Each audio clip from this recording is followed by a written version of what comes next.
చాలా పొద్దుగాల లేవంగానే పొద్దుగాల లేవగానే చూస్తానట నేను వార్తలు. ఇగో ఇది చాలా బాధాకరమైనటువంటి వార్త అనిపించింది. కట్టెల పొయ్యి మంటల్లో 2 నెలల చిన్నారి. అసలు ఈ సమాజం ఎటుపోతుంది? మనుషులకి ఏమైంది? అంటే ఆమె మానసిక స్థితి మంచిగా లేదా? లేకపోతే ఆర్థిక ఇబ్బందులా? ఆ ఫ్రస్ట్రేషన్‌లో ఏం ఆలోచనో అర్థం కాలేదా? ఇగో కట్టెల పొయ్యి మంటల్లో 2 నెలల చిన్నారి. నోట్లో గుడ్డలు కుక్కి చేతులు కట్టేసి కిరాతకంగా హతమార్చిన కన్నతల్లి. దుండిగల్ పీఎస్ పరిధిలో ఘటన పోలీసు అదుపులో నిందితుడు.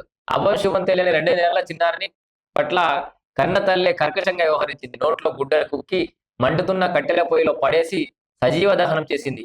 ఈ ఘటన హైదరాబాద్ దుండిగల్ పీఎస్ పరిధిలో మంగళవారం వెలుగు చూసింది. డయల్ హండ్రెడ్ ద్వారా సమాచారం అందుకున్న పోలీసులు ఘటనా స్థలానికి వెళ్లి చూడగా అప్పటికే చిన్నారి మృతి చెందింది. కారణం ఏంటో తెలుసా? అదే పనిగా ఒకటే తిరిగి ఏడుస్తున్నాడు పాప. ఒకటే తిరిగి ఏడుస్తుందని తీసుకుపోయి పొయ్యిలో పడేస్తావు అవ్వ తల్లి. నీది ఏ రాష్ట్రమైనా, ఏ దేశమైనా, ప్రపంచంలో ఏ మూలకైనా తల్లి తల్లే.